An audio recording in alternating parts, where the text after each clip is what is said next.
It is 8:13 right now. Time for today's edition of Business Brief. It's a segment where we talk about trending business news and ways to help your wallet.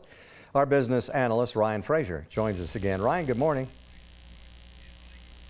Hey, Gary, and good morning, Colorado. I'm Ryan Frazier. Let's get to your business brief. With the return of baseball and the NBA in July, Colorado's online retail and online sports books combined to generate $59.2 million in wagers, up 55.2% from $38.1 million in June. Colorado's handle, also known as total money wagered, was the fifth largest among legal U.S. jurisdictions, closely trailing number 4, Indiana, which generated $70.9 million in July.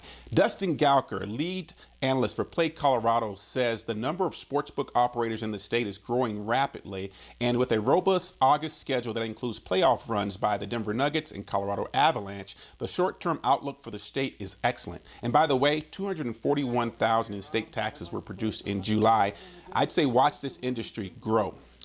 Travelocity, owned by the Expedia Group, is predicting that most families are planning their first leisurely trip this year for Labor Day weekend, and that it consists of longer stays, last-minute reservations, and quieter locations. 3 out of 4 families say they were planning for outdoor and adventure activities for the holiday, and roughly half told the travel provider that they would opt for water activities to include beaches and lakes.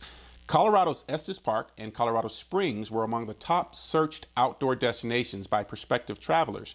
Katie Junod from Travelocity says with safety as a main priority for travelers, they're taking the advantage of the time off to extend their stay, slow down, with activities and destinations that allow them to spend as much time as possible outside. In my opinion, with places like Grand Lake and others, Coloradans should spend their money right here in Colorado. Mortgage rates are near all-time lows, and last week's move by the Federal Reserve means they'll likely stay low for some time. I spoke with Ben Martin, a small business owner and mortgage consultant with Alliance Mortgage Group, to get his perspective for home buyers and prospective home buyers looking to refinance or finance their homes. Ben does believe that this may be a great time to buy or refinance a home, and that it's times like these where you can typically afford more of a home. Because before you make a decision, you need to really evaluate the total potential savings versus the total cost of refinance. My take, so long as the Federal Reserve is doing its part to keep interest rates low in order to stimulate the economy, keep this option on the table. But do seek out the advice of experts who really care about you and not just about making a buck off of you. There's your business brief. All right, Ryan, so has Ben seen his business pick up since the rates dropped? He has, Gary. You know, in some cases, depending on your financial situation, your credit rates are in the 2% range. And he's seen his call volume increase by double since the rates kicked in, the low rates kicked in. It's clear folks want to save money. And by the way, who wouldn't? Yeah, absolutely. It's just a matter of timing, I'm sure, for some of them. So does he have any other advice for homeowners who might be thinking about this refinancing?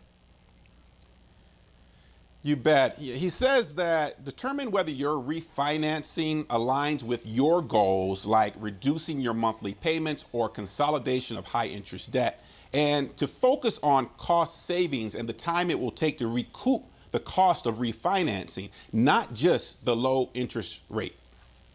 All right. Always good advice. Good to see you, Ryan. Have a good Monday.